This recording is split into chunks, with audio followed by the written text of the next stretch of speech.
제무자성 종신기 심약멸시 제영망 제망신멸 양구공 시증명이 진참해인데요. 제의 자성이 본래 없어 마음 따라 일어날 뿐이다. 마음이 없어지면 제 또한 사라지네. 자, 여기에서 마음이 근본적으로 변하는 거예요. 제의 자성이 본래 없다라는 얘기를 우리가 흔히 죄를 지어놓고 야, 죄는 원래 자성이 없으니까 내가 죄 지은 게 원래 없어. 이런 얘기 아닙니다. 무슨 얘기냐 하면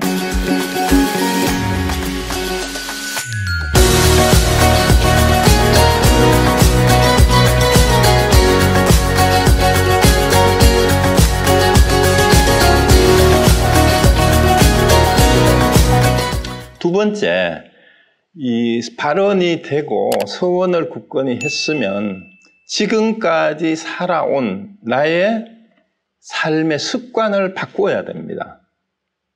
참회는 그게 참회예요. 이 잘못한 것을 참회하라 그러면 무슨 죄를 져가지고 뉘우친다 이런 뉘앙스가 강한데 사실은 그게 아니고요.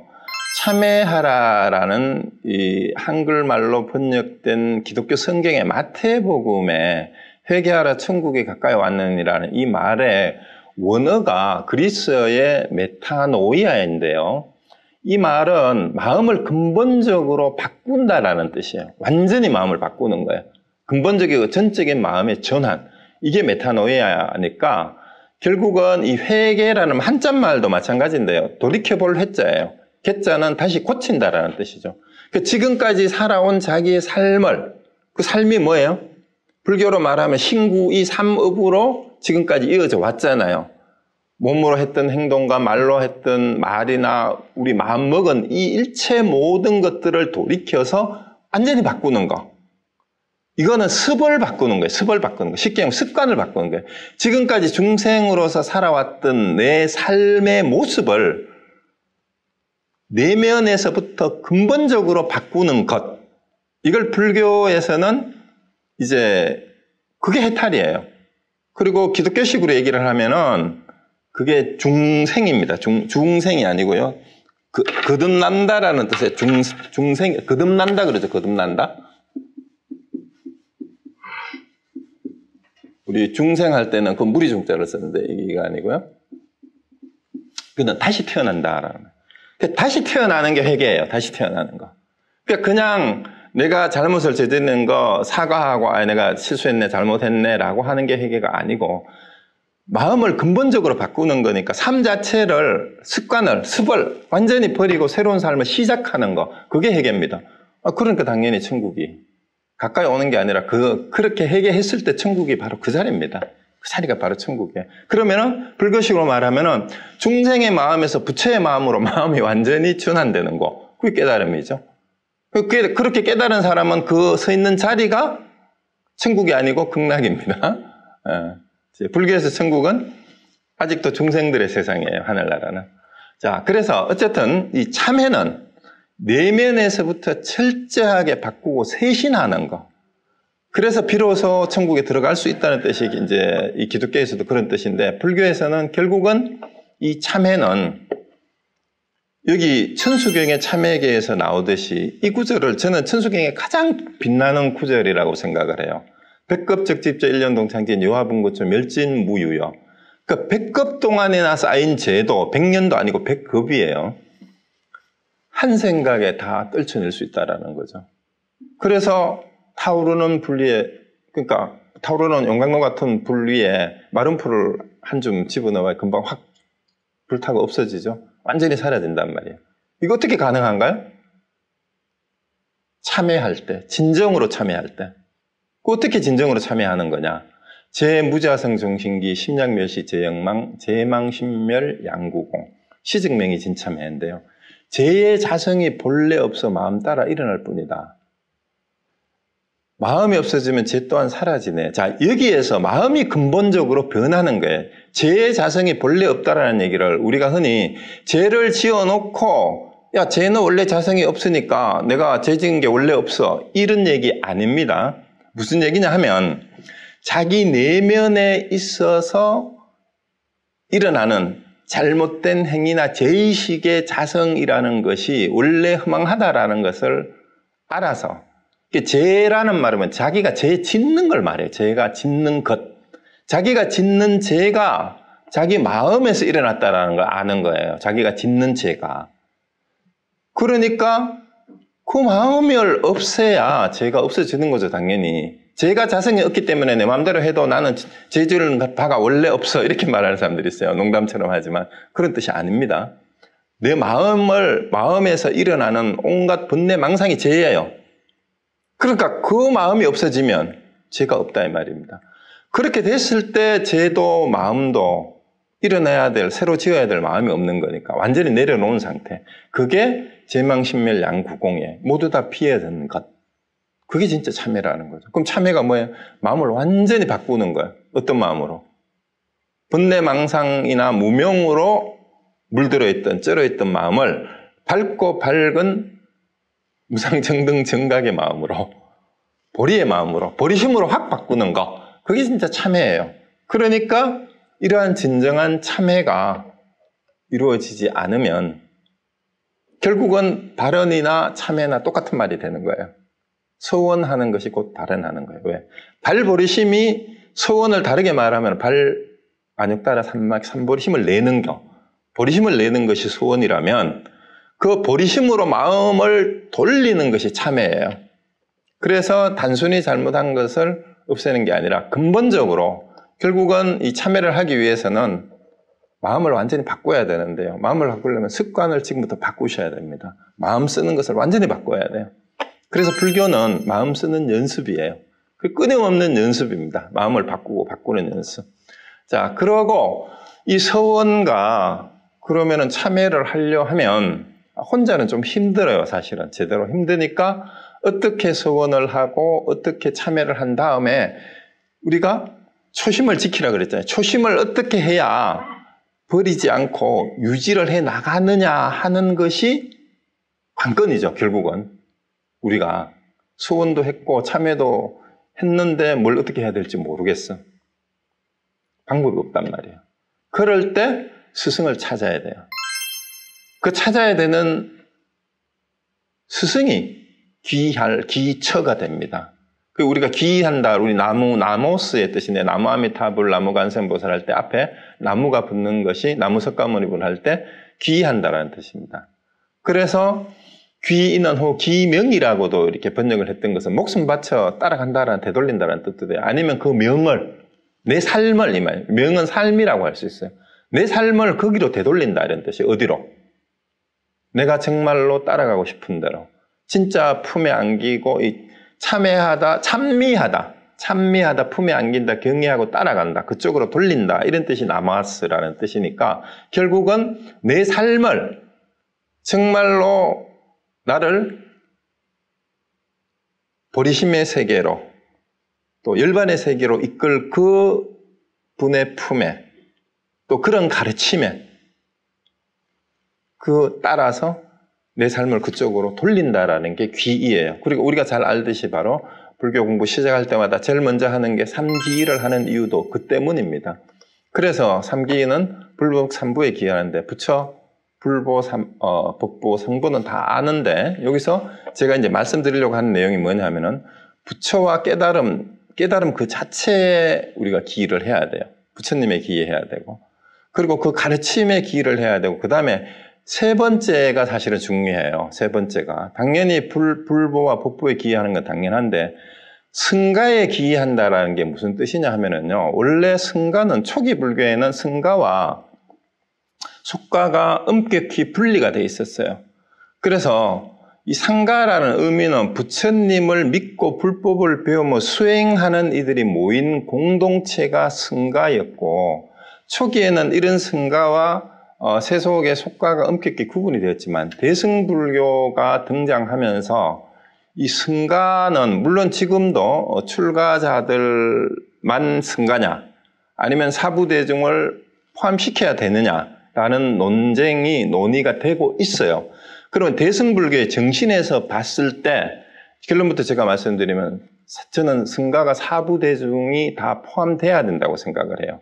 왜냐하면 열애장 사상이 나오면서부터 부처와 중생이 둘이 아니다 그랬잖아요.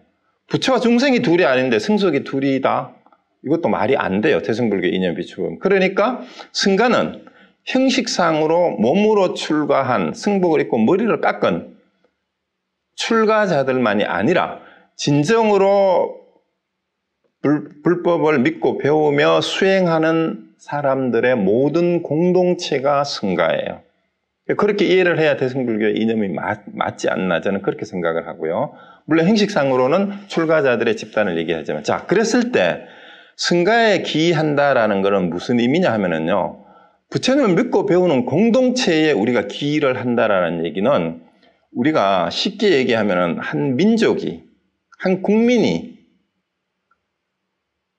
나라가 망하도록 그냥 있으면 안 되잖아요. 애국심을 가지고 그 민족을 위해서 그 나라에 의지하고 우리 거기 또 속해 있잖아. 우리 비록 이민 와서 미국에 살고 있지만 거기에 기하듯이 우리와 삶을 함께하는 삶의 목표를 함께하는 이들의 공동체니까 우리는 거기에 기를 해야 된다 이 말이에요. 거기에 기를 해야 된다. 그게 승가의 의미예요. 그래서 거룩한 스님들께 기합니다라는 한국식 번역은 제가 생각하기에는 좀 맞지 않지 않나 하는 생각이 들어요. 그래서 일부 수행단체에서는 그 삼기 노래를 부를 때도 거룩한 승가에 기합니다. 이렇게 바꾸어서 하는 데도 있다고 들었어요. 저는 그쪽이 더 낫다라고 생각합니다. 그러니까 또 어느 스님은 거룩한 스님들께 기하고 모든 스님한테 다 기해야 되고 스님들 중에 뭐 이런 말들이 있잖아요. 그러면 거룩하지 않은 스님한테는 기해 안 하면 되지. 그렇게 얘기를 하는데 그 의미가 아니고 거룩한 승가입니다. 왜 거룩하냐 승가가. 바로 불법을 믿고 배우고 그걸 목표로 살아가는 사람들이 모인 공동체니까 그래서 거룩한 거예요. 거기에 우리가 당연히 기해야 되는 거죠. 그래서 우리의 기준을 삶의 기준을 일상생활의 규율을 그 공동체의 규율에 맞춰야 된다 이 말입니다. 자기 개인의 이기적인 이해관계에 내 삶의 기준을 두지 말고 많은 사람들이 공동으로 함께 믿고 따르는 그런 사람들의 공동체의 규범에 우리도 함께 하겠다라는 게 바로 승가에 기한다라는 뜻입니다. 그리고 또 기를 하는데 일반경에는 4가지 의지처라고 해서 이런 게 나와요. 여기에 그 첫 번째가 의법불이는 법에 의지하고 사람에 의지하지 말라. 이게 참 중요한데요. 진짜 정법을 가르치느냐 아느냐가 더 중요한데 사람에 의지하지 말라는 얘기는 심지어 출가한 스님이라도 혹은 종단에서는 혹은 직책상으로는 주지든 종단의 큰 높은 자리에 있더라도 아직 완전한 깨달음에 도달하지 못했을 때는 실수도 있고 잘 몰라서 잘못하는 경우도 있을 수가 있고 아직은 탐진치 욕망을 다 떨쳐버리지 못했기 때문에 탐진치에 끄달릴 수도 있습니다. 그래서 그 사람을 보지 말고 그 가르침에 진리에 의지하라 이 말입니다. 그 사람을 보지 말아라 이 말이에요.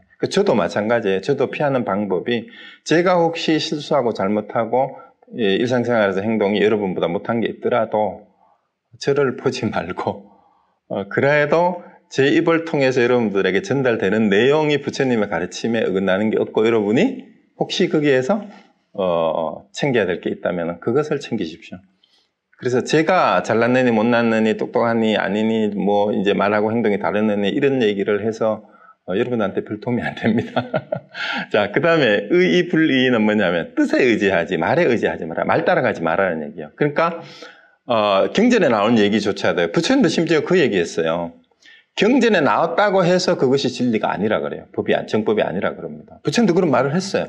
그러니까 그 뜻을 잘 알아야지 말을 따라가지 말아라는 얘기입니다. 이 말은 성가의 유명한 경구가 있죠. 뜻에 의지하고 말에 의지하지 말라는 말과 이제 관련되는 말 가운데 하나가 뭐냐 하면은요. 할로축계라는 말이 있어요. 할로축계.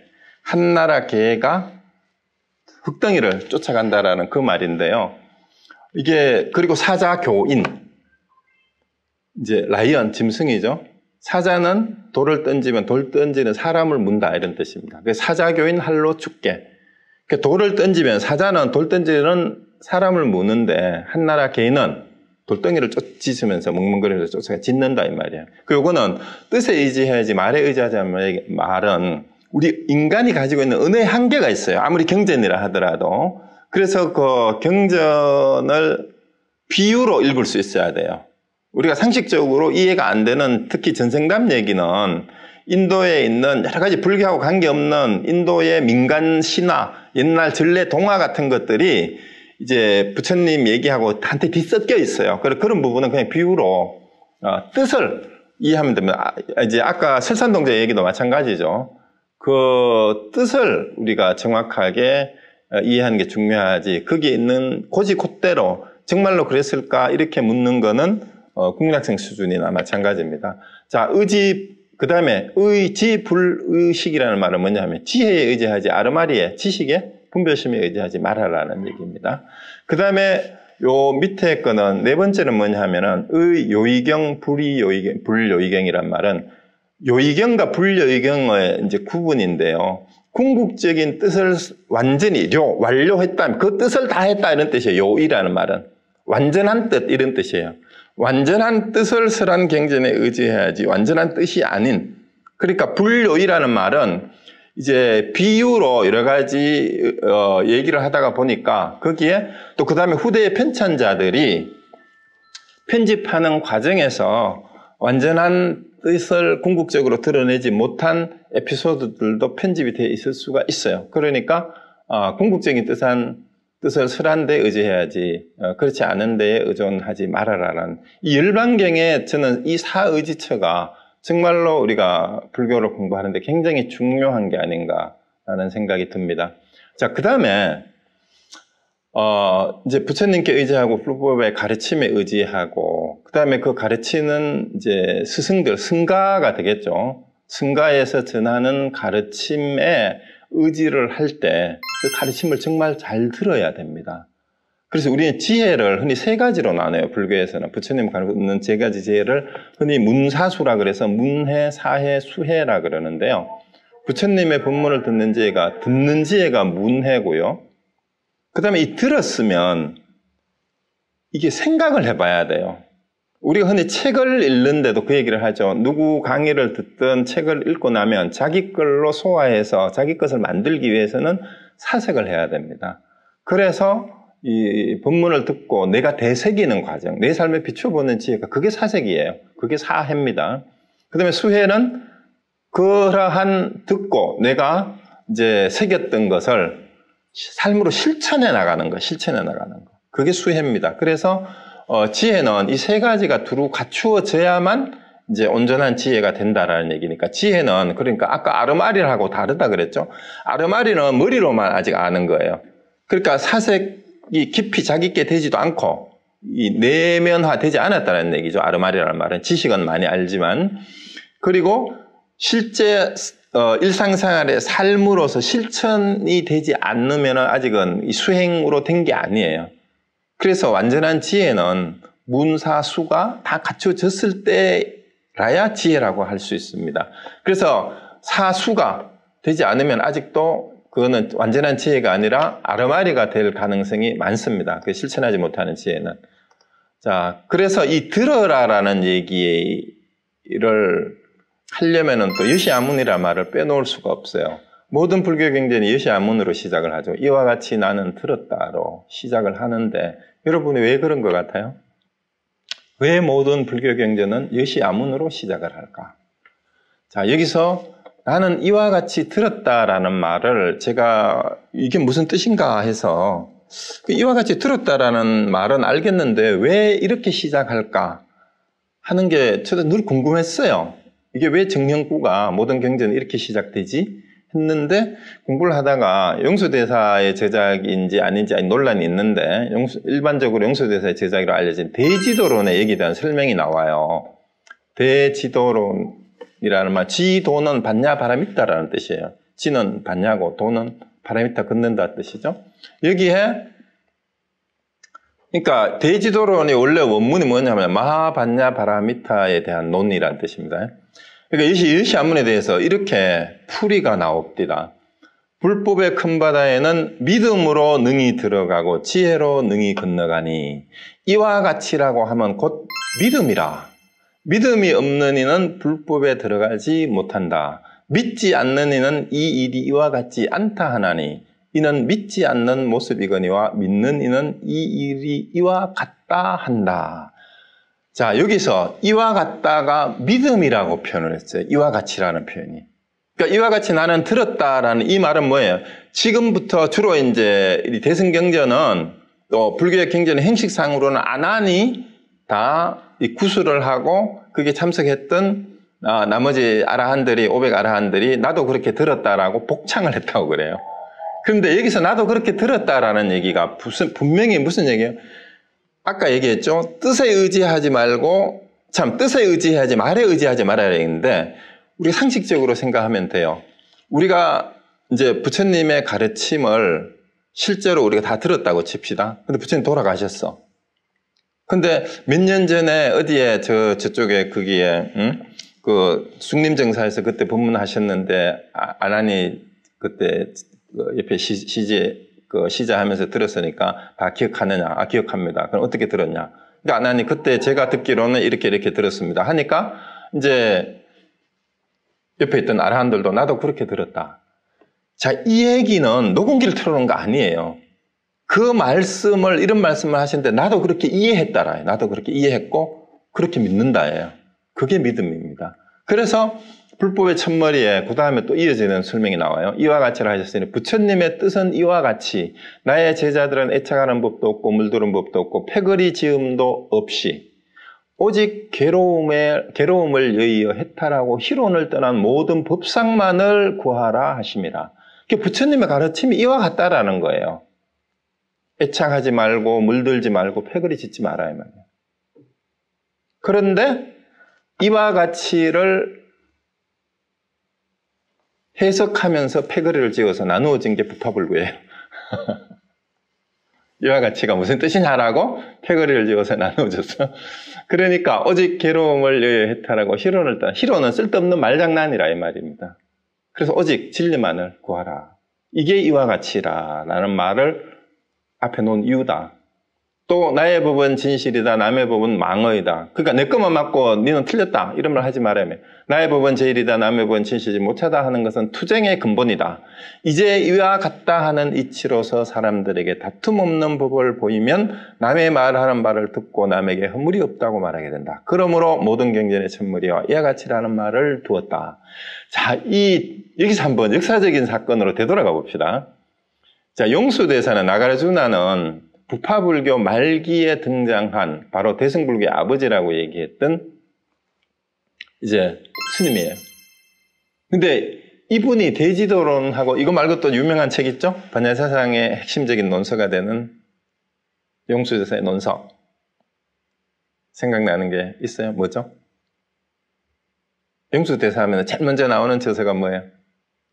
반야사상의 핵심 논서라고 얘기하는 중론이죠, 중론. 중론. 그렇죠. 이 중론하고 이 대지도론이 나올 시기가 부파불교 말기에 한참 여러 파가 나누어져서, 논쟁이 심할 때예요. 그걸 겨냥한 거예요. 패거리 지금도 없다라는 이 얘기하고, 맨 마지막에 내 법은 진실이고 남의 법은 망이다. 망하다. 내 법은 제일이고 남의 법은 진실이지 못하다. 이게 투쟁의 근본이다. 사실은 이때 시대적 상황, 이 대지도론이 쓰여졌을 당시에 부파불교의 온갖 그 설들이 파가 나누어져서 논쟁을 하고 있을 때의 상황을 겨냥해서 부처님의 모든 경전의 첫머리에 나오는 이와 같이 나는 들었다라는 말을 이렇게 가지고 와서 얘기를 하는 겁니다. 그래서 이와 같다는 이치로서 사람들에게 다툼 없는 법을 보이면 남이 말하는 말을 듣고 남에게 허물이 없다고 말하게 된다. 자, 이게 얼마예요? 그래서 이와 같다라는 이치로서 다른 사람들의 말을 들으면 내만 옳고 남만 틀렸다라는 얘기를 할 필요가 없다라는 말이에요. 그러므로 이와 같이라는 말이 경전의 첫머리에 온 이유다라는 얘기입니다. 그게 이와 같이라는 뜻입니다. 그래서 그냥 허투루 한 얘기가 아니다라고 이제 용수대사가 이제 경전의 첫 구절부터 이 공부하는 것을 이렇게 가르쳐 주는 게 바로 대지도론의 이와 같이에 대한 해설이라고 저는 생각을 해요. 그리고 또 이어지는 말이 이렇게 나옵니다. 이제 듣는데, 나는 들었단데, 귀로서 소리를 듣는 것도 아니요, 이식, 기조 귀, 안입이 설신 이 할 때 우리가 육식이라 그러잖아요. 이식이나 의식으로도 소리를 듣는 것이 아니다. 여러 인연이 화합함으로써 소리를 듣게 되는 것이니 한 법이 능히 소리를 듣는다고 말할 수 없다. 무슨 까닭인가? 기능 감각이 없기 때문에 소리를 듣지 못하고 식은 빛도 대질도 이게 식이라는 것은 어떤 형상이나 물질이 있는 게 아니잖아요. 의식이. 그러니까 어떤 형사적인 대질이라는 말은 질량이 없다 이 말이에요. 물리적인. 그것은 이제 공간적인 차지하는 그런 자리도 없어요. 그래서 역시 소리를 듣지 못하고 소리는 감각도 없고 뿌리도 없기 때문에 또한 소리를 알지 못한다. 그럴 때에 귀가 파괴되지 않고 소리가 들어올 수 있는 곳에 이르렀고 뜻으로 듣고자 한다면 정과 진과 뜻이 화합하였기 때문에 이식이 생기고 이식이 생기기만 하면 의식이 능히 갖가지 인연을 분별하여 소리를 듣게 된다. 사실은 이 여기에 인용한 이 문장이 굉장히 어려운 불교의 핵심적인 유식 사상의 핵심이 여기 다 담겨 있어요. 이게 좀 보충 설명이 필요한데 나중에 혹시 다시 다룰 기회가 있을지 모르는데 다만 여기서 하나 말씀드리고 싶은 게 뭐냐 하면은요. 우리가 흔히 육체의 감각기관을 통해서 감각기관의 대상을 인식을 하고 거기에 대해서 인식을 한다라는 것을 설명하는 방법이 육근하고 그 다음에 육경, 육식 이 세 개를 합쳐서 18개라고 흔히 얘기를 하는데 육근은 우리가 잘 알다시피 안이비설신이에요.